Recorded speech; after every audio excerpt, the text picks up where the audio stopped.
twongeye turatomboye bana b'Imana kuba tugiye ubuntu Nyagasani akaba duhamagaye ku neza ye. Ku izina ry'Imana Data na Mwana na Roho Mutagatifu, amen. Amahoro bana b'Imana, nimuhumure, Imana iradukunda. Ije kudukiza kuri wa gatatu w'icyumweru cya 18 mu byumweru bisanzwe, tariki 5 Kanama 2026. Ngaya masomo agiye kuduhuza nta bijuru. Isomo rya mu gitabo cy'umuhanuzi Yeremiya, umutwe wa 31 umurongo wa 1 kugeza ku wa 7. Icyo gihe uwo n'uhoraho bivuze, nzaba Imana y'imiryango yose ya Isiraheli, nayo izambera umuryango. Uhoraho avuze atya: umuryango warokotse inkota mu butayu wangizeho ubutoni. Isiraheli igiye kwiruhutsa. Uhoraho yambonekeye mu gihugu cya kure agira ati: nagukunze urukundo ruhoraho, kandi ubudahemuka ngufitiye nibwo butuma nkwiyegereza. Ndashaka kubaka bundi bushya, kandi koko uzubakwa, wowe mwari Isiraheli. Uzasubirana ingoma zawe, maze ushagarwe n'abantu bari mu birori. Uzongera utere imizabibu ku misozi ya Samariya, kandi abazaba bayihinze babe ari nabo bayisarura. Koko hateganyijwe umunsi abarinzi bazatera hejuru ku musozi wa Efurayimu, bagira bati: duhaguruke tuzamuke i Siyoni, dusange Uhoraho Imana yacu. Uhoraho avuze atya: nimuvugirize Yakobo impundu z'ibyishimo, nimwakirane amashyi y'urufaya umutware w'amahanga. Nimwiyamire mwishime mugira muti: Uhoraho yakijije umuryango we agasigisigi ka Isiraheli. Iryo ni ijambo ry'Imana. Indirimbo idufasha kuzirikana kuri iri somo turayisanga mu gitabo cy'umuhanuzi Yeremiya, umutwe wa 31 umurongo wa 10 kugeza ku wa 13. Uhoraho kiza umuryango wawe. Mahanga yose nimwumve ijambo ry'Uhoraho, muryamamaze mu ntara za kure mugira muti: uwatatanyirije Isiraheli impande zose arayikoranyije, azayirinda nk'uko umushumba arinda ubushyo bwe.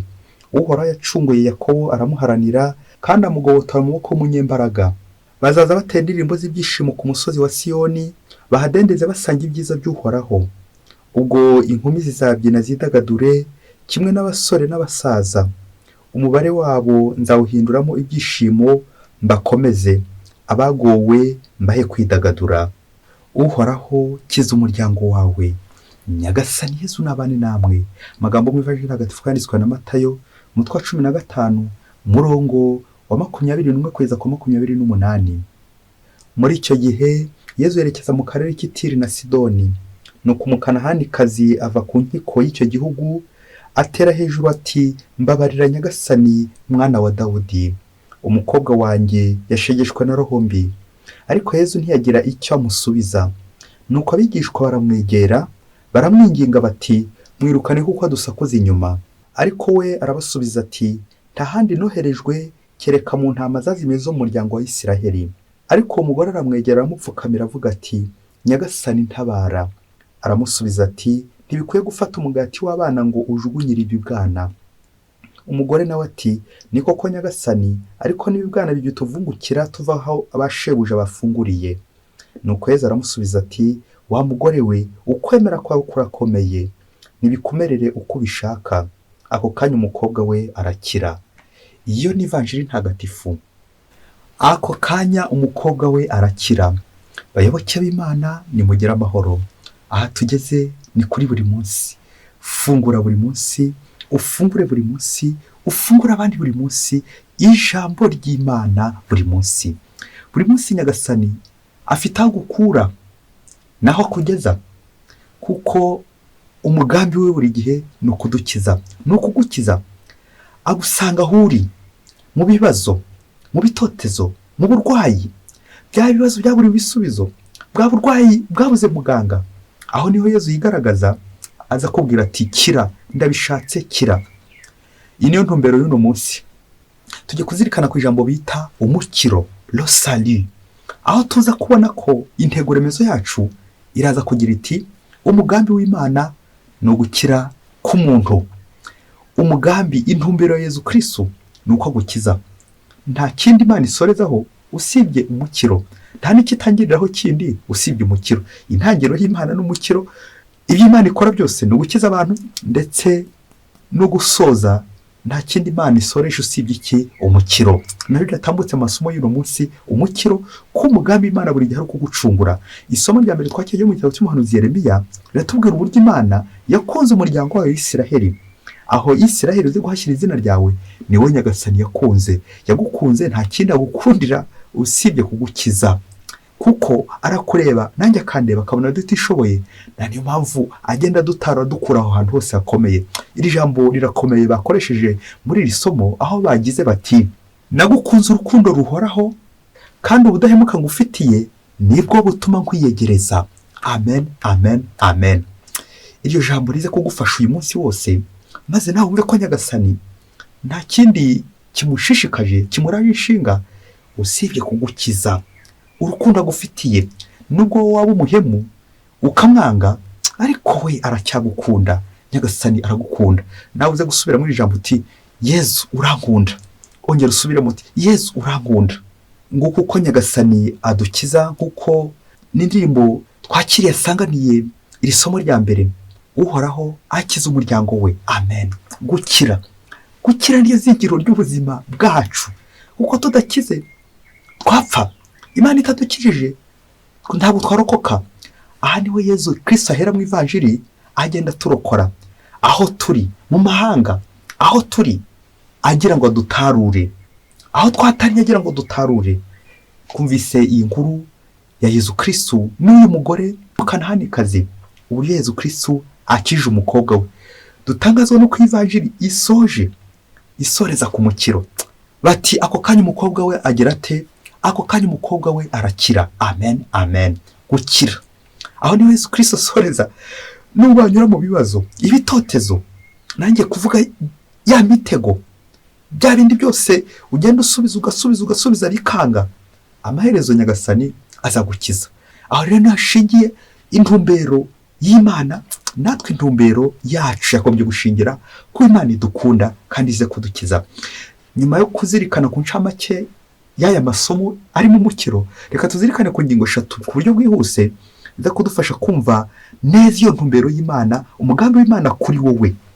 Aho ngaho ugenda washyira izina ryawe kuri njyewe nakize ryari. Akenshi dukunze kumva nkaho tujya gukira bya hano ku isi, nyamara Nyagasani umugambi we ni ukudukiza, ariko umubiri no kuri roho. Ese warakize cyangwa ntabwo urakira? Ushaka ko waranakize ukibagirwa gukinga. Ingingo 3 ziza kudufasha kwakira umukiro w'Imana. Ingingo ya mbere turaza kuzirikana ku nyigisho za Yezu zidukiza. Ingingo ya kabiri turaza kuzirikana ku ibibwana byakize. Icya gatatu turaza kuzirikana gutuvungukira ku mugati. Reka duhere ku ngingo ya mbere, inyigisho za Yezu. Intumwa mu kwigisha hari intera enye banyuragamo, etape, kugira ngo umuntu akire. Catéchèse, foi, sacrement et salut.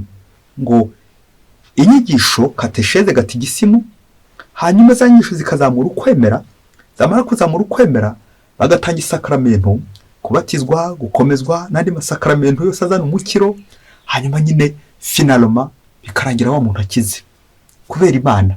Yezu nawe muri ivanjiri atambukijemo catéchèse, ubwo yari ari kubaza uriya mugore ibibazo ntabwo ari kwari kugira ngo batwereke ko uyu mugore azi gusubiza, ahubwo kwari kugira ngo batwereke uburyo Yezu yagiye azamura ukwemera kwe. Ukwemera k'uyu mugore kutari guhagije kugira ngo Yezu amukize, ariko Yezu yagiye azamura ukwemera kwe.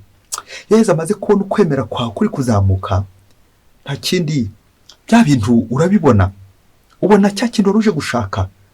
Yezu akushyiraho ikimenyetso, avuga ijambo rimwe gusa, cya kimenyetso, ubundi umukobwa akagira gute? Agakira ku nshuro ya 4, rosali, umukiro.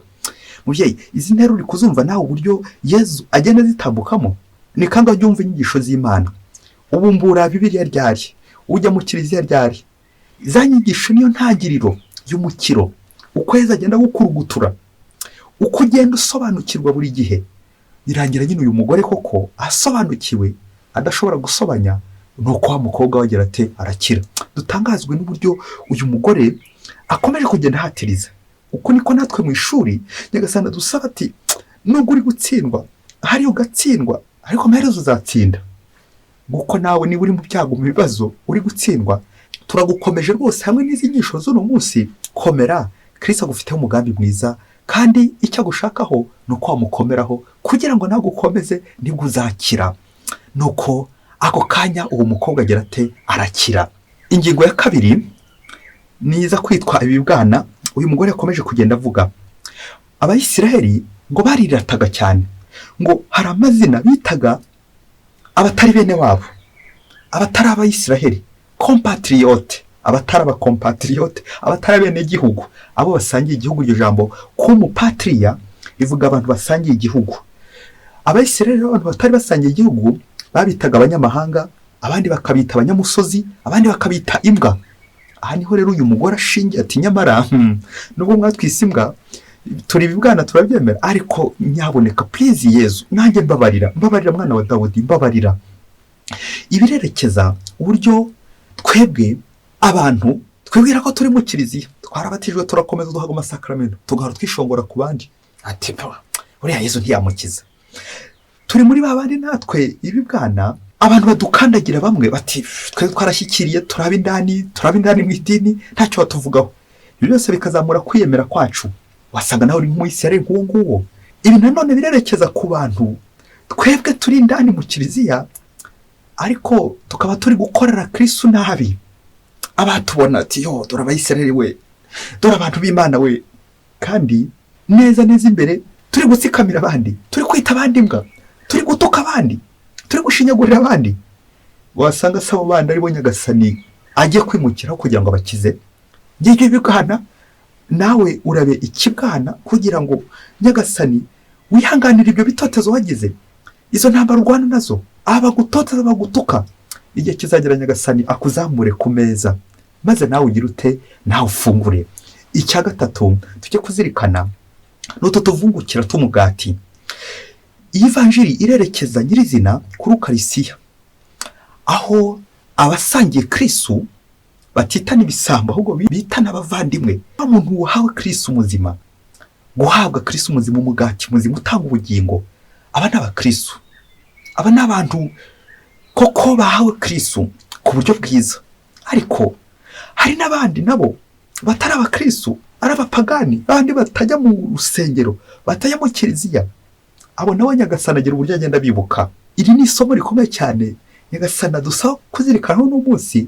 Iyo tutuvungukira birerekeza kwa tuntu duto bashebuja bagenda batumanyurira. Bashebuja rero nawe bose bahawe Ukarisiya, wayihawe neza, ariko aba nabo bagira uburyo bagenda basigasira abandi, babato basize, babantu basize mu rugo, babantu batakikoze isengesho, babapagani. Nibwo uzasanga mu isi turimo abantu b'abapagani hanini usanga barahiriwe. Abantu batikoze isengesho barahiriwe kubera iki? Batunzwe burya n'amasengesho y'abandi basenga. Ni kangahe tubona imiryango y'abihaye Imana, abakarumelita, abavizitandine, abakararisa, abamonaki, babandi bose bifungirana kugira ngo basabire isi. Ayo masengesho yabo rero ntabwo ajya apfa ubusa, agirira akamaro n'abandi batajya basenga. Utwo nitwo tuvungukira natwe Nyagasani adukirizamo. Utuvungukira hari abakomeye, hari abahora imbere y'Imana, babandi bagenda bavuganira abandi. Rero naho nubona barakuvuganiye ntukiremereze ngo twatuvungukira. Ntabwo Nyagasani dukiza gusa kubera ko naringiye kuvuga twamwihambiriyeho turi abakristo b'abandi b'indani, ahubwo anadukirisha amasengesho y'abandi, anadukirisha kwa kwemera kw'abandi. Nk'uyu mugore ufite ukwemera adukiriza muri kwa kwemera kw'abantu nabo bemera. Yesu akaza akadukiza. Utuvungukira, utumanyu nawe nanjye wasanga ariko tujya dufata. Ariko nanjye afata utumanyu, reka nanjye nzajya nzamuke ku meza, high table, nzamuke rwose kugira ngo nanjye ngere njye sigiza Nyagasani, kuko Nyagasani yankora ibintu bitangaje.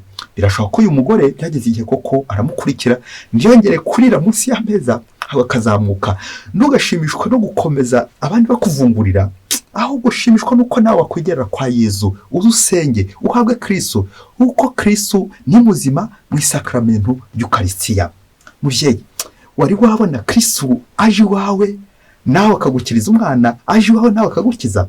Ngiye kugubuhamya, ubuhamya ngiye bwambayeho noneho, atari birya abantu bivugira ati numvise inkuru narumvise, noneho ngiye kukwihera ubuhamya ngiye ubwanjye. Ndashaka kugusangiza uno munsi aho Nyagasani yankuye, uko byagenze. Ariko uze gufata agatambaro kawe, kuko icyo gihe nanjye iyo mbyibutse ndarira pe. mfata agatambaro nkongera nkarira, nyibuka ahantu nanyuze avuga nti koko Nyagasani uri Imana, Nyagasani uri umukiza. Umunsi umwe ntabwo nkubwira imyaka nari mfite, iyo sinirwa ngikubwira nawe uzi kwibwira bitewe naho nza gusoreza ubu buhamya. Twagiye ahantu tugiye kuroba, ubu kumunde bukundi n'umurobyi, kera narobaga amafi, injanga. Noneho tugeze ahantu tujya kuroba, urumva nari ngiye kuroba, ngiye gushaka kaminerivare, ngiye gushaka udukoresho tw'ishuri nk'abandi banyeshuri bose. Uraza kumenya umwaka nari ndimo naho narindi, nutanabimenya ikigeze nukuza kumenya uti Nyagasani hari ibyo yankoreye. Tugezeyo urumva abantu bagiye kuroba, hari utuntu babitwaje nko mu bwato, bitwaje urushundura n'ibindi. Tugeze aho ngaho abantu bo muri icyo gihugu baradufata, baradukomeza. Icya mbere bakoze batwambuye n'ibyo twari dufite, batwambura n'ibintu byose twari dufite, na bya bikoresho byose twakoreshaga byose baratwara. Ati ibintu ntabwo mukwiriye kubifata. Ubwo dufaranga twari twakoreye, ibyo twari twajyanye kuroresha byose baratwara. Wagiye se ngo barabitwaye gusa, natwe baradutwara. Bamaze kudutwara baratuboha, baradufungira ahantu. Aho hantu rero niho nshaka kuza gutinda muri ubwo buroko. Urumva baratuyanye, baradufunga neza, tuguma aho ngaho. Igihe kigeze umugore aza kugira atya, aza kubona ko dufungiye aho hantu, nuko atuzanira igitoki cya kamaramasenge gihiye. Icyo gitoki yari yaragishyize ku musumari kugira ngo gihireyo, banza yarakimanitse. Nuko cya gitoki turakirya, imineke turayirya, turongera turayirya. Twari babiri. Ya mineke tumaze kwirya, hashize iminsi 2 wa mugore ntiyaba tukitugeraho. Bishoboke ko bamubujije, bari badufunze. Nuko aho nshaka kugera hakomeye yuko nyuma y'iminsi 2 nta kintu tubona, ubanza no gatatu waragiyeho sindi kubyibuka neza, inzara igiye gutwica neza. Nuko turongera tugenda tujya muri pibere, muri cya gikarito twashyizemo bya bishishwa bya mineke, dusanga bimwe byarumye, ibindi birimo udusimba, ibindi byaraboze. Nuko dusubira muri bya bishishwa, ndashaka kwibutsa tuvungukira aho ngaho. Dusubira muri bya bishishwa, turongera turabirya, tutitaye ku dusimba turimo, tutitaye ku ko byaboze, tutitaye ku byo byumagaye. Byose bya bishishwa turabihekenya, birarangira. Bya bishishwa tumaze kubisubiramo byose birangiye, twumva inkuru mbi ko none baza kuza kugira gute ko twica. Muvyeyi nuko byatugendekeye. Umunsi bagombaga gutwica kubera ko bari batwaye n'ibyacu byose. Nuko uwo munsi tugiye kumva mu ijoro, muvyeyi hari abantu ujya nubaha, Imana ibahe umugisha n'amahoro, tugiye twumva mu kindi cyumba wa muntu wari udufunze hari umugore wamusuye. Bishoboke ko yari indaya, niko twaketse, ntabwo twamenye ibyo ari byo. Mu gihe bari muri ubwo tuza kwibaza koko ubu turapfuye, birarangiye koko amaherezo yacu azaba yahe, nabo mu rugo ntibazamenya irengero ryacu. Nuko burya wa mugore ngo cya gitoki yatuzaniraga kera kugira ngo gishye, yakimanitse ku musumari, aramanika, yibagirwa gukura mu musumari muri ya nkono, muri cya gitoki yaratuzaniye. Wa musumari turawureba, twongera turawureba, ntuze kumbaza uwabwiye undi ati umusumari nyamara hari icyo watumarira. Nuko inzu twari turimo yari y'amatafari, wa musumari mu gihe wa murinzi w'uburoko nawe ari muri ibyo tutazi ibyo ari byo, ntuze kubimbaza. Hari igihe wasanga abana bari gutwumva, natwe turi muri ibyo, dufata wa musumari tugenda dushakisha inzira, dutobora. Aha, aho niho bwa mbere natoboye inzu z'abandi. Turangije gutobora tubona aho buri wese yanyura, buri wese abona ahantu yanyura, dore ko twari turi na bato, buri wese abona ahantu yanyura. Nuko kwa musumari waje gutorokora, dutari tuzi ukuntu waje muri cya gitoki. Nuko turatambuka tujya gute, turagenda. Aho niho naherutse gutobora inzu z'abandi. Imana imbabarire kandi nkize nkuko yankije ko yakomeje kungiza ku neza yayo. Ntabwo twamenye ruhe na ruhe, ese yaje kongera kudushaka aratubura, bya bintu byacu twarabihebye. Biza kurangira twebwe tugize dute, dutambutse hahandi twacukuye na cyaki na kagasumari. Mubye uri kumva tuvungukira ahantu turi kuganisha. Nta kintu nashaka kukubwira cyane gikomeye, nifuza kukubwira uburyo nasubiye muri bya bishishwa by'imineke, ngongera nkabirya. Nongera kwibutsa kagavungukira kagasumari ntari nitayeho uburyo kaje gukora umuti. N'ibindi bisigaye nyagasani azabikora. Aho niho nyuma yo gutekereza ko ibyo nyagasani yankoreye nahimbye akaririmbo kagira kati, reka mbere ku gitero cya mbere: Yesu umukiza wanjye nakuboneye mu byago untabara, nkubonera mu bibazo byinshi umpa igisubizo, ni wowe mukiro wanjye Yesu wandutiye byose, ni wowe mahoro yanjye Yesu wandutiye byose, nzahora nkurata wowe wankuye ahakomeye ukandindira ubuzima. Iyo ndirimbo nayise Yesu wandutiye byose. Haleluya, amen, amen, amen. Uko niko nyine naje kurangiza mu buzima bugoye, tuze kumbaza ahantu nakuye amafaranga y'ishuri n'ibindi byinshi cyane, nibwo naje kuba umupadiri mwa. Ubuse ntimumbona kubera Imana. Utuvungukira wa mubyeyi we, twatundi ntari nzi ko tuza kumfasha, utwo ni twaje kumfasha. Bityo nawe ugende wongera urebe nyagasani n'icyo amaze kunkorera. Yankorera iki? Afite naho agukuye hakomeye. Zamura ikiganza ushimira Imana ahantu yagukuye hakomeye. Cyagihe uri mu bibazo biremereye, wajya kubona ukabona uratambutse. Cyagihe uri mu buroko uti sinzafungura, ubwo n'iki niba kagasumari katazakora umuti. Cyagihe inzara yakwishe, subira mu bishishwa nawe. Uko niko nyagasani agenda dukiza tutari tubizi. Nyagasani buri gihe ibihe bye, hari igihe bidahura n'ibyacu, ukiheba ukivovota, nyamara nyagasani agufiteho umugambi. Umugambi wa nyagasani niki? Nuko azagukiza. Hanyuma se nagukiza nawe uzakiza abandi? Icyo nicyo kibazo arakomeje kwibaza, ko nyagasani agije hari abandi nanjye nzakiza. Nyagasani umbabarire, umbabarire, komeze kumbabarira gakujya bari uyu mugore w'umunyakananikazi, nanjye umbabarire, ubwo wankijije nanjye uzampe gukiza abandi. Ese bizashoboka? Urabizi nyagasani, uzi byose, uzi n'icyo unyifuzaho. Urakoze Yesu. Nawe uze kureba umugati wasangiye na nyagasani, ndoze no kureba utumanyu twatuvungukira twagiye dusigara.